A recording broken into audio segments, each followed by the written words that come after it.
आज सकाळी एका पेशंटचा फोन आला. ती म्हणाली, "डॉक्टर, माझ्या 8 वर्षाच्या मुलीला पिरियड्स आलेले आहेत." एवढ्या कमी वयात पिरियड्स येण्याची कारणं काय? त्यासाठी खरं तर बरेच कारणं आहेत.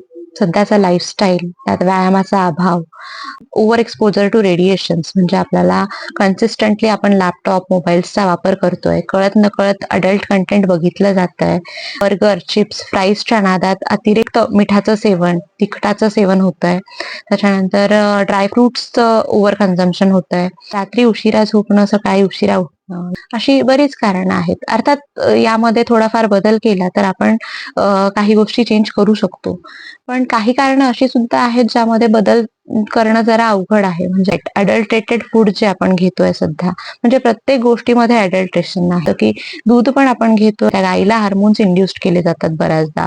फ्रुट्स आपण जे खातोय त्यामध्ये फर्टिलायझर्स, केमिकल फर्टिलायझर्सचा वापर केला जातो. धान्य जे आपल्या घरी येतंय ते पिकवण्यापासून तर त्याचं स्टोरेज करण्यापर्यंत आपण ओव्हर यूज ऑफ फर्टिलायझर्स त्याच्यासाठी होत आहे.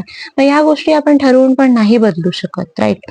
मग यासाठी उपाय तर आपला एक्सेप्टन्स वाढवणं, ही जी काही प्रोसेस आहे, ही जी मुलगी फेस करतीये, तिच्यासाठी ह्या सगळ्या गोष्टी खूप नवीन आहेत. त्यामुळे तिला सपोर्ट करणं, योग्य काय आहे ते गाईड करणं, वेळप्रसंगी डॉक्टरांची मदत घेणं, हेल्पच करायची आहे तर आपण तिची या दृष्टीने हेल्प करू शकतो.